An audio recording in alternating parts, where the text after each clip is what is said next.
उत्तर प्रदेश के हाथरस में एक महाराज जी भागवत गीता कर रहे थे, भजन कीर्तन चल रहा था और साथ साथ ही प्रसाद का वितरण हो रहा था। तो महाराज जी की नजर एक लड़की पर पड़ती है और वो लड़की प्रसाद बांटने में लोगों की मदद कर रही थी। तो महाराज जी उस लड़की को बुलाते हैं और पूछते हैं कि बेटी तुम्हारा क्या नाम है और तुम कहाँ की हो, तुम्हारे पिता का क्या नाम है। तो वो लड़की बताती है कि मेरा ये नाम है, मेरे पति का ये नाम है और मैं उस गाँव से आती हूँ। महाराज जी को उस लड़की की बातों पर यकीन नहीं होता, शक होता है। तो महाराज जी सोचते हैं कि कहीं ना कहीं कुछ ना कुछ तो गड़बड़ है। तो महाराज जी अपने दो खास आदमी उस लड़की के गांव, उस लड़की के घर पर भेज देते हैं और वो दोनों आदमी वहां से उसके घर से जानकारी निकाल कर लाते हैं, महाराज जी को बताते हैं। तो महाराज जी प्रशासन का सहारा लेते हैं और कहते हैं कि साहब ये वही लड़की है जिसके आरोप में एक लड़का आज भी सलाखों के पीछे है, जो लड़का आज भी जेल के अंदर है।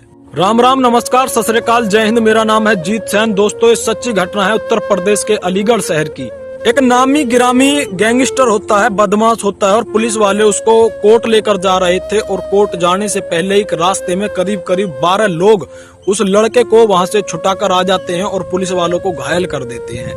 करीब 8 से 10 दिन बाद पुलिस वाले उस गैंगस्टर को ढूंढ के उसका इनकाउंटर कर देते हैं, लेकिन छानबीन के दौरान पता चलता है कि वो 12 लोग कौन थे जिन्होंने इस बदमाश को, इस गैंगस्टर को रिहा कराया था, जिसको वो अपने साथ ले गए थे। और इसी के चलते चलते एक नाम आगे आता है और पुलिस वाले उस लड़के को पकड़ लेते हैं और जब उसकी छानबीन करते हैं तो पता चलता है कि उसमें काफी सारे आरोप हैं और एक आरोप ये भी है कि उसने एक लड़की की हत्या करी है। दरअसल वो लड़का अपने ही गांव की लड़की से प्यार करता था, जिसकी उम्र करीब 14 से 15 साल होती है और वो अपने घर से लेकर उस लड़की को भाग जाता है, अपने गाँव से लेकर, और एक रिश्तेदार के वहाँ पर उस लड़की को छोड़ देता है। और इसी बीच में उसको पुलिस वाले पकड़ लेते हैं तो वो लड़का उस लड़की के पास जा नहीं पाता और कुछ दिनों बाद उसी शहर में एक लड़की की लाश मिलती है और उस लड़की के परिवार वाले उसके कपड़े और उसकी कदकाठी को देखकर कह देते हैं कि हमारी बेटी है और इसकी हत्या इसी लड़के ने करी है। उस लड़के की माँ बहुत ज्यादा परेशान होती है और वो भगवान से प्रार्थना करती रहती थी कि मेरा बेटा जल्दी से जल्दी घर आ जाए। और उसकी माँ जब भी अपने बेटे से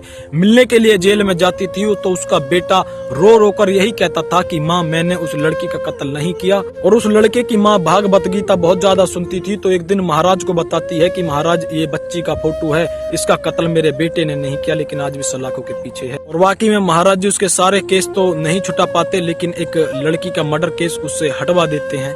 दोस्तों, इस वीडियो का उद्देश्य किसी को डराना